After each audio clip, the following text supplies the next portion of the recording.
నా పేరు ఎర్రంశెట్టి సురేష్ అండి. నేను విశాఖ కాపు యూత్ వెల్ఫేర్ అసోసియేషన్కి కార్యదర్శిగా ఉన్నాను. 2011లో స్థాపించిన ఈ విశాఖ కాపు యూత్ వెల్ఫేర్ అసోసియేషన్ ఈ రోజుకి దిగ్విజయంగా 14 సంవత్సరాలు పూర్తి చేసుకుంది. మా పిక్నిక్ కూడా డిసెంబర్ 14నే మేము నిర్వహిస్తున్నామండి.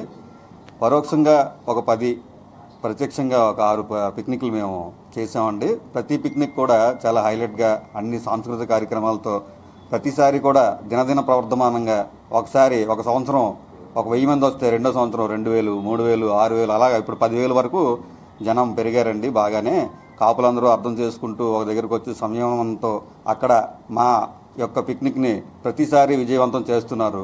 వాళ్ళందరికీ మా హృదయపూర్వక ధన్యవాదాలు తెలుపుకుంటున్నామండి.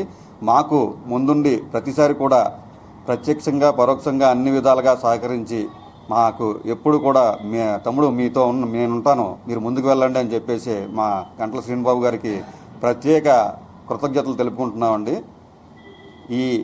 ఈ యొక్క కాపు వనభోజన మహోత్సవానికి తప్పకుండా ప్రతి ఒక్క కాపు ఇది నాది అని అనుకుంటూ రావాలని దేశంలో ఉన్న, ప్రపంచంలో ఉన్న, ఈ రాష్ట్రంలో ఉన్న వాళ్ళందరికీ కాకుండా ఎక్కువగా మన వైజాగ్ వాళ్ళు వస్తారని, ఎందుకంటే ఇది విశాఖ కాపు యూత్ వెల్ఫేర్ అసోసియేషన్ అని మీకు మళ్ళీ తెలియజేసుకుంటూ సెలవు తీసుకుంటున్నాను. అందరికీ నమస్కారం.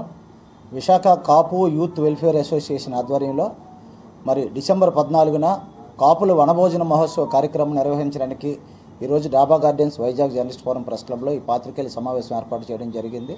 ప్రధానంగా సంఘం అధ్యక్షులు మద్యంశెట్టి సురేష్ గారు, కార్యదర్శి ఎర్రంశెట్టి సురేష్ గారు, కోశాధికారి సత్యనారాయణ గారు, అలాగే సభ్యులు సుహాస్ గారు, పెద్దలు దొరబాబు గారు, వర్కింగ్ ప్రెసిడెంట్, అలాగే మిందు గ్రామం నుంచి వచ్చేసినటువంటి మా జర్నలిస్టు అసోసియేషన్ సెక్రటరీ శ్రీనివాస్ గారు, అలాగే మరో జర్నలిస్టు కనకారావు గారు, రాము గారు, ఇతర కార్యవర్గ సభ్యులకు కూడా పేరు పేరున ధన్యవాదాలు తెలియజేసుకుంటూ కాపులందరినీ కూడా ఒక చోట చేర్చాలి, అందరికీ కూడా ఒక వేదిక కావాలనే ఉద్దేశంతో 2011 నుంచి కూడా అనేక వేదికల మీద ప్రతి ఏటా వనభోజన మహోత్సవ కార్యక్రమాన్ని కాపు యూత్ వెల్ఫేర్ అసోసియేషన్ నిర్వహిస్తూ వస్తుంది.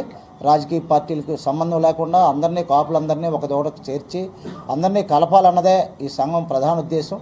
మరి ఇందుకు సంబంధించి డిసెంబర్ 14న నిర్వహించిన ఈ కార్యక్రమం సంబంధించి ఈ ఏర్పాట్లు చేయడానికి సంఘం ప్రారంభించింది. ఇందులో అందరినీ భాగస్వాములు కావాలని కోరుతున్నాం.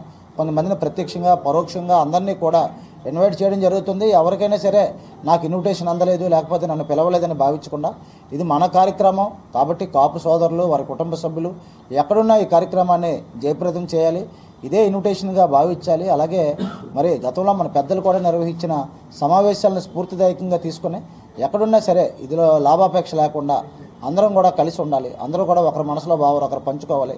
అందరికీ కూడా పెద్దలు వస్తారు, వాళ్ళ అనుభవాలు చెప్తారు, వాళ్ళ విశేషాలు చెప్తారు. అలాగే మరి అందరూ అభివృద్ధి చెందాలి, అందులో మనం ఉండాలి, ప్రతి ఒక్కరికి కూడా సహాయ సహకారాలు అందించాలి. అలాగే సంఘం అభివృద్ధికి తోడ్పాటును అందించాలి. సంఘంలో ఉన్నవారందరూ కూడా కలుసుకొని కష్ట నష్టాలను కూడా తెలియజేసుకోవాలి. దీనికి ఒక ప్లాట్ఫామ్ కావాలి. అందుకు కాపు యూత్ వెల్ఫేర్ అసోసియేషన్ ఈ ప్లాట్ఫామ్ ఏర్పాటు చేస్తుంది. ఆ రోజు ఆటల పోటీలతో పాటు ఉదయం అల్పాహారం నుంచి మరి మధ్యాహ్నం విందు భోజనం వరకు పలు కార్యక్రమాలు నిర్వహించడం, పెద్దల ఆ ప్రసంగాలు, అలాగే వారిని సత్కరించుకునే కార్యక్రమాలు కూడా ఉంటాయి. ఇందులో ప్రతి ఒక్కరూ కూడా భాగస్వాములు కావాలి. ఇది అందరిది, అందరూ దీన్ని జయప్రదం చేయాలి. ప్రతి ఏటా కూడా దీనికి వచ్చే సంఖ్య క్రమేపీ పెరుగుతూ వస్తుంది, వేలల్లో ఉంటున్నారు. కాబట్టి వాళ్ళందరికీ కూడా ఏర్పాట్లు చేయాలంటే కష్టతరమైన పని. అందరూ సహకారం అందించాలి. ప్రతి ఒక్కరూ నాది అనుకునే బాధ్యత తీసుకోవాలి. ఏదైనా ఒక సంఘం చేసినప్పుడు ఆ సంఘాన్ని ప్రోత్సహించాల్సిన బాధ్యత కూడా మన కాపు సోదరులందరిపైన ఉంది. ఇది అందరికీ సంబంధించింది, మన కులానికి సంబంధించింది. కాబట్టి ప్రతి ఒక్కరూ దీన్ని విజయవంతం చేయాలని, అలాగే ఈ అసోసియేషన్ చేపట్టిన కార్యక్రమానికి నేను కూడా సమన్వయకర్తగా ప్రతి ఏటా కూడా నా వంతు అందరికీ తెలియజేసే కార్యక్రమాన్ని తీసుకుంటున్నాం. కాబట్టి ఈ ఏడాది కూడా మరి విజయవంతం చేయాలని, మరి ఇందులో పాల్గొన్న మిత్రులందరికీ కూడా పేరు పేరున మీరు కష్టపడి పనిచేసినందుకు ప్రతి ఒక్కరూ కూడా ఎక్కువ మంది రావాలి, అందరూ కూడా తిరిగి ఆనందమయంగా వెళ్ళాలని కోరుకుంటూ సెలవు తీసుకుంటున్నాం. Thank you. City Kapu youth office నుంచి మాకు సపోర్టివ్గా శ్రీ గంటల శ్రీనిబాబు గారు జర్నలిస్ట్ ఫోరం నుంచి, అలాగే రాజకీయ నాయకులు, ఆల్ పార్టీస్ అందరూ వస్తున్నారు. దీనికి అందరూ స్వాగతం పలుకుతూ రేపు డిసెంబర్ 14న అంగరంగ వైభవంగా 10,000 మంది జనాభాతో ఏర్పాటు చేయడం జరిగింది. దీనికి అందరూ స్వాగతంగా వచ్చి అక్కడ అన్నిటిలోనూ అలవరించగా కోరుతున్నాం. ముర్సల్ ఇది అంటే ఏరియా ముర్సల్లో పార్క్ అండి.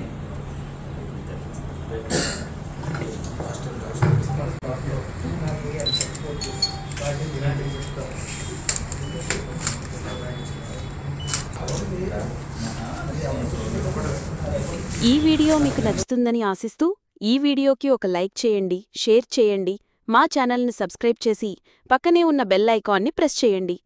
మా ఛానల్లో వీడియో చూసిన ప్రతి ఒక్కరికీ కూడా పేరు పేరున ధన్యవాదాలు చెప్పుకుంటున్నాను.